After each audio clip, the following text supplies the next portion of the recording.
We look back at the 1940s home and most of us feel a little sorry for them. All that saving, all that scrimping and mending and making do, we think, those poor people, how hard they had it. And we could not be more wrong, because what we mistook for poverty was not poverty at all. It was wisdom. It was a whole way of living so rich, so secure, so deeply sane, that we have spent every year since slowly forgetting just how much we threw away when we left it behind. You've felt this, I think. That nagging sense that something has gone backwards, that we have more than any people in history, and somehow waste more, worry more, and feel less secure than our grandparents did with a fraction of what we own. That all our plenty has not made us as content as they were with their little, well, sit with me a while, because I want to show you what waste not really meant in those homes, and I promise you by the end you'll see it was never about being poor. It was about being rich in all the ways that truly count. I'm going to walk you through all 8 of those habits, the ones we wrote off as the sad necessities of hard times, and I'll show you the real meaning behind each one. But the 8th, the last one, is the one we got most wrong about of all, the one that turns this whole story on its head. I've saved it for the very end, so stay with me, because once you understand it, you'll never look at waste not the same way again. Picture that home with me, a small, neat house, everything in its place, nothing fancy and nothing wasted, a wooden radio glowing in the corner of an evening, a kitchen where the scraps went to the stock pot or the chickens, never the bin, a mending basket by the chair, a cellar full of jars, a clothesline strung across the yard, the wash snapping in the breeze, and a mother and father who could make, fix, grow, mend, and stretch $1 in ways that would astonish us today. That home held less than ours by far. And yet, as you'll see, it held a kind of wealth we have almost entirely lost. So pour yourself a cup of coffee, settle into your favorite chair, and let's go back together, you and I, to a modest home in the 1940s where the radio played in the evening and nothing, absolutely nothing, was ever carelessly thrown away. And while you're getting comfortable, do me a kindness and tell me down in the comments where you grew up and which of these habits your own family lived by. I'll bet more than you'd care to admit. Let's start with the one we judge them most for. Number 1. They saved and reused absolutely everything, and it was not desperation, it was respect. The tin foil washed and folded for next time. The glass jars kept for storing. The string wound onto a ball, the brown paper smoothed and saved, the rubber bands, the bits and pieces, all of it kept. We look at that and we think how poor they must have been to save a piece of foil. But that's our error. They didn't save it because they couldn't afford another. They saved it because they understood that a useful thing should be used, not thrown away, and that to waste was a kind of foolishness, almost a sin. Waste not, want not, my grandmother would say, smoothing out that foil. It was a creed, not a hardship, and there was a deeper current running under it that I only understand now. These folks had lived through the Great Depression and then the rationing of the war years when everything was scarce and you saved every scrap because the country itself asked you to. They'd learned the hardest way there is the true value of things, and that lesson did not leave them when times got easier. It stayed in their bones for the rest of their lives. They kept saving, kept honoring what they had, not out of fear, but out of a wisdom burned into them by hard experience. They had simply seen too much to ever again treat a useful thing as garbage. Save a useful thing or two yourself. You'll find it isn't poverty at all. It's good sense, and a little bit of hard-won wisdom besides. Number 2, they mended what tore, instead of tossing it. There was a basket by every chair, the mending basket, and it was never empty. A sock with a hole got darned. A wooden egg slipped inside, the needle working under the lamp. A loose button got sewn back on. A torn seam got stitched. A frayed collar got turned. We see all that mending and think, the poor things couldn't even buy new clothes. But listen, a 1940s family could often have bought new. They mended because a good garment was worth keeping, because the skill was theirs, because throwing away something that could be saved with 10 minutes and a needle struck them as plain wasteful. Make it do, they'd say. Today we throw away a whole shirt over a missing button. And there was a pride in that mending, too, a quiet craftsmanship. My grandmother could darn a sock so well you couldn't find the spot, the weave neat, and even as the cloth around it. She could turn a worn collar and make a shirt look near new. These were skills, real skills, learned and practiced and passed down, and the women who had them were respected for them. A well-mended garment was a small work of art and a point of honor.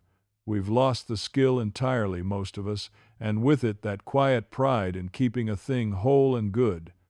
Who, I ask you, is really the poorer? The woman who could mend anything, or us, who can mend nothing and throw it all away? Learn to mend one small thing. It's not the badge of poverty we imagine. It's the mark of someone who values what they have and has the skill to keep it.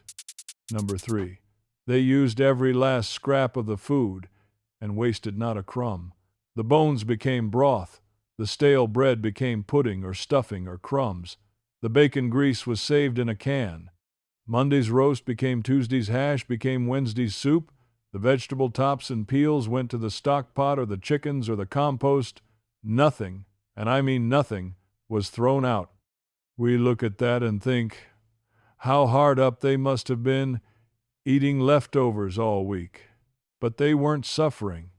They were cooking with a skill and a thrift that turned a little into plenty and made every scrap delicious besides. They ate well, friend, better than we do, on far less. We throw away nearly a third of the food we buy. They threw away none. And the cleverness of it, the sheer culinary genius of stretching a little into a lot was something to behold. My grandmother could take a single chicken and make it appear at the table in 5 different dishes across a week, each one feeling like a fresh meal. She could turn the sad ends of the vegetable bin into a soup that had us asking for seconds. Nothing was ever served as a sad and obvious leftover. It was transformed, dressed up, made new and good. That took real skill, real artistry, the kind that's only born of necessity and pride together. We've lost it almost completely, and we waste mountains of food for the lack of it. Tell me again, which of us is wealthy? Use up what's in your kitchen before you buy more. Learn to love your leftovers and your scraps. You'll eat well and waste little, just as they did. Number 4. They grew and preserved their own food, and filled the cellar with it. The garden out back, the jars in the cellar glowing like jewels, the root vegetables stored in sand, the fruit dried, the kraut working in its crock. We see a family putting up 100 jars and think, they had to, they were too poor to buy. But oh, the security in that full cellar, the deep, quiet confidence of a family that could feed itself through any winter, any shortage, any hard turn, without depending on anyone. That wasn't poverty. That was independence of the truest kind. I think of those cellars now in these uncertain times, and they look wiser by the day.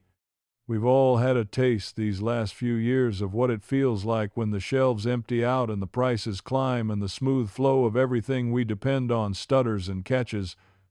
It gave a lot of folks a fright, but it would not have frightened my grandparents one bit, because they always had a year of food beneath their feet, put up by their own hands. The full cellar was never about being too poor to shop. It was about being too wise to depend on the shopping. We've traded it for a 3-day supply and a blind trust that the store will always be full. They had a year on their shelves and slept the sounder for it. A few jars of your own will give you a taste of that same old security. Now let me pause a moment, friend. Because if these old ways are stirring something in you, if your own family lived this way, then you and I are kindred spirits, and I'd be honored if you'd subscribe and pull up a chair here. This little channel is just a gathering of folks who remember when thrift was wisdom, not hardship. We'd love to have you. And I want to say something to anyone watching who lived through leaner times or whose parents did and maybe felt a little ashamed of it. Don't you ever be ashamed of those careful ways. There is no shame in them, only honor. The people who saved and mended and made do were not lesser people. They were stronger, wiser, more capable people than most of us will ever be. They held families together through the hardest years this country ever saw, with grace and grit and not a word of complaint. If you came from people like that, you came from giants. Hold your head high and carry their ways forward, not as a burden of poverty, but as a proud inheritance of wisdom. Now, let me show you a habit that built things to last a lifetime. Number 5. They bought quality, and they made it last for decades. This one surprises people, because we assume thrifty meant cheap. It was the opposite. A 1940s family saved up and bought one good thing, one sturdy pair of boots, one solid piece of furniture, one quality tool, and then they cared for it and made it last 20, 30, 40 years. Buy the best you can, and buy it once, my grandfather said. We see them with their few well-kept possessions and think how little they had. But each thing they owned was good, and known, and lasting, and theirs. We owned 10 times as much, all of it cheap, all of it breaking, all of it replaced again and again at greater cost in the end. They had less, but better. And there was a relationship with their things that we've completely lost. When you own one good knife, and you've used it, and sharpened it, and cared for it for 30 years, it becomes a part of you, almost a friend. My grandfather's hammer had worn to the exact shape of his hand. My grandmother's mixing bowl had made 10,000 loaves and was loved like a member of the family. When you own a few good things and keep them a lifetime, they gather meaning and memory and a kind of soul. When you own 100 cheap things and replace them every year, they stay strangers to you, all of them, junk that passes through your hands and onto the landfill. They had fewer possessions, but every one of them mattered. We have more, and none of them matter at all. And better, it turns out, is the real economy. Buy quality, care for it. It's not poverty. It's the smartest money there is, and the richest in meaning besides. Number 6. They made it themselves, whatever they could. The bread baked at home, the butter churned, the soap made, the clothes sewn, the gifts handmade, the repairs done by their own hands. We look at all that homemade effort and think, they couldn't afford to buy it ready-made, but the making was a richness all its own. It filled the home with a smell of baking bread and the satisfaction of work well done. It made them capable, self-reliant, beholden to no one. A family that can make and fix and grow and mend is a family that can never be made truly helpless, and there was a joy in it that the buying can never give. The pride of pulling a golden loaf from your own oven, the satisfaction of wearing a sweater your own hands knitted, the deep contentment of sitting down to a meal you grew and cooked yourself in a home you mended yourself. That is a fullness of soul that no shopping trip has ever delivered. We've bought our way to comfort and convenience and lost that quiet pride of the maker along the way, and I think we feel its absence even when we can't name it. We've bought our way out of every skill our grandparents had and called it progress, and we are more dependent and less capable than any people who ever lived. And think about what that dependence really means. We can do almost nothing for ourselves now. We can't grow our food, or mend our clothes, or fix our homes, or even cook from scratch, most of us. Every single need we have we meet by handing money to a stranger, and so we are utterly at the mercy of that whole vast system, the stores, the supply lines, the experts, and the services. The moment any of it falters, we're helpless. Our grandparents were not. They could feed and clothe and house and doctor and entertain themselves largely with their own hands and their own knowledge. That is not poverty, friend. That is the very definition of freedom. The capable family is the free family. And we have traded away our capability, skill by skill, for the convenience of having it all done for us, until we can do nothing for ourselves at all. Learn to make one thing you now buy. It's not the mark of poverty. It's the mark of a free and capable soul. Number 7. They shared with their neighbors and leaned on each other freely. What one family had too much of, another was short of, and so things moved up and down the road, the extra eggs, the surplus tomatoes, the shared tools, the helping hands at harvest or hardship. We see all that sharing and think, they were so poor they had to pool together. But that web of neighbors was wealth of the deepest kind. It meant no family stood alone, that hard times were carried together, that you were held by a community that knew you and had your back. We've grown so wealthy we no longer need our neighbors, and we've never been so lonely. And there's a hard truth tucked in there. Part of why we share so little now is that we have so much, each of us, on our own. We don't need to borrow a cup of sugar because we've got 10 pounds of it.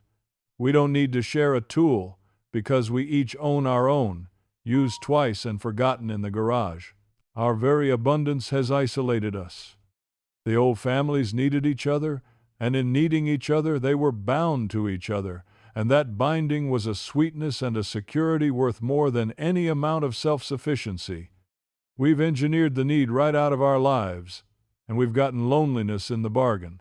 They had less money and richer bonds. Share something with a neighbor this week, even if you don't need to. It was never poverty that made them do it. It was the wisdom that we belong to one another, and always will. Now, before I give you that 8th habit, the one we got most wrong about of all, let me ask you something. Are you beginning to see it? Every single one of these things we pitied them for was actually a strength. The saving, the mending, the using up, the growing, the lasting, the making, the sharing. Not one of them was the sad necessity of poverty. Every one was a pillar of a life that was secure, capable, grateful, and free. And if that's turning your whole picture of those old days upside down, good. Because this last one is the key to all of it. Here it is. Number 8, the one we got most wrong of all. Waste not was never about money. It was about gratitude.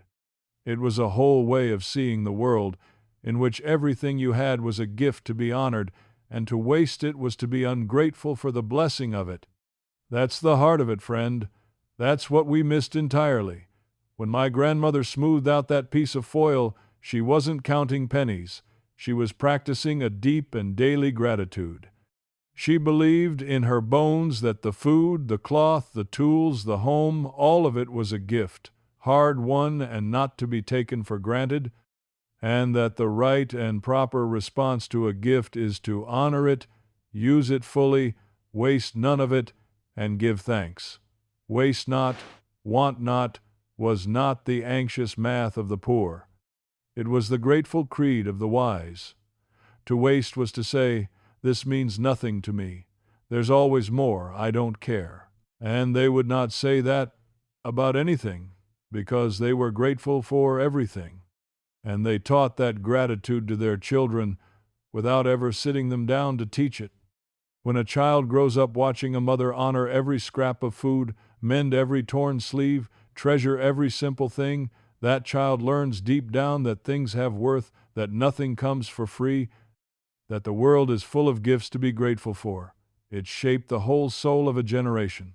And then we raised our own children in a world of endless cheap plenty, where everything is disposable and instantly replaced, and we wonder why they struggle to value anything, to be grateful for anything, to feel that anything is truly precious. We didn't just throw away the foil and the string, friend. We threw away the lesson that came with saving them, and that lesson was one of the most important things a child could ever learn. And that gratitude made them rich, friend, in a way our plenty never has, because a person who is grateful for what they have is a person who has enough, always. That is the great secret we threw away. We chased more and wasted it freely, and we are anxious and dissatisfied and never have enough, no matter how much we pile up. They had little, and honored all of it, and were content. They were not poor. We have mistaken contentment for poverty and our own restless wanting for wealth, and we have gotten the whole thing exactly backwards. The richest people I ever knew were those who needed the least and were grateful for the most. And every one of them lived by waste not, want not. There's an old saying from those days that says it all, and maybe your grandmother said it too. Use it up, wear it out, make it do, or do without. Say those words slow and really hear them. They aren't the bitter words of poor and beaten down people. They're the confident, capable creed of folks who knew exactly how to take care of themselves, who feared no shortage, who could meet whatever came with steady hands and a grateful heart. Use it up, wear it out, make it do, or do without. There is more genuine wealth and freedom in those 9 little words than in all our overflowing closets and garages put together. The people who lived by them were not to be pitied. They were to be admired. They still are. I think about my grandparents' home, so modest by our standards, and I understand now that I grew up in the presence of a quiet kind of riches I have rarely seen since, not riches of money. Riches of gratitude, of capability, of security, of contentment, of belonging. They wasted nothing because they were grateful for everything, and their gratitude was the truest wealth there is. We pitied them, with our garages full of stuff and our hearts full of wanting, and I'll tell you the saddest part. The thing that keeps an old man up at night. We didn't just leave their way of living. We taught ourselves to look down on it. We decided that more was always better, that newer was always finer, that saving and mending and making do were the embarrassing habits of poor and backward people, to be left behind as fast as we could climb. And in our rush to climb, we let go of the very things that had made our grandparents secure, capable, grateful, and content. We climbed, and we ended up with more than they ever dreamed of, and somehow less peace than they had with almost nothing. We should have been sitting at their feet, learning the secret of enough. Instead, we hurried right past them, certain we knew better, and now, at the end of the climb, some of us are finally turning around to look back and to wonder what on earth we were in such a hurry to leave behind. My grandparents have been gone many years now, but I still save the foil, and mend the sock, and use up the leftovers, and grow a little garden, and buy good things and make them last. And I do it not because I have to, but because they taught me what it really means. Every time I smooth out a piece of foil to use again, I hear my grandmother, plain as the morning, waste not, want not. And I understand now, at last, that she was never teaching me to be poor. She was teaching me to be grateful. And to be grateful, friend, is to be rich beyond measure. And here is the most hopeful thing I can tell you. The thing I want you to carry away from our time together tonight. You do not have to be poor to live this way. That was always the misunderstanding. You can have a comfortable life and still save the foil, mend the sock, use up the leftovers, buy the good thing and keep it, and above all, be grateful for every bit of it. The waste not way of living is not a punishment for being broke. It is a choice, available to anyone, rich or poor, to live with more gratitude, more capability, more security, and more contentment. You can choose it tomorrow morning, no matter what's in your bank account. And the moment you do, you'll start to feel that old quiet richness creeping back into your life. The richness my grandparents had. The richness of a soul that knows it has enough. So let me ask you, and I read every reply, what is the one waste not habit from your childhood that you understand differently now, that you see, as a grown person, was never poverty at all but wisdom? Share it down below, so the next person can see theirs in a new light too. That's how we honor them, you and I, by remembering and by understanding at last. And if going back to that home with me tonight changed how you see those old thrifty ways, if it made you grateful for the grandparents who lived them, then subscribe and stay a while, pull up a chair. There's always room at this table, and there's always another story coming. Take good care of yourself, and the next time you go to throw something useful away, you stop and you hear it the way I do. Waste not, want not. It was never about poverty. It was always, always about gratitude. And gratitude, friend, is the richest a soul can ever be.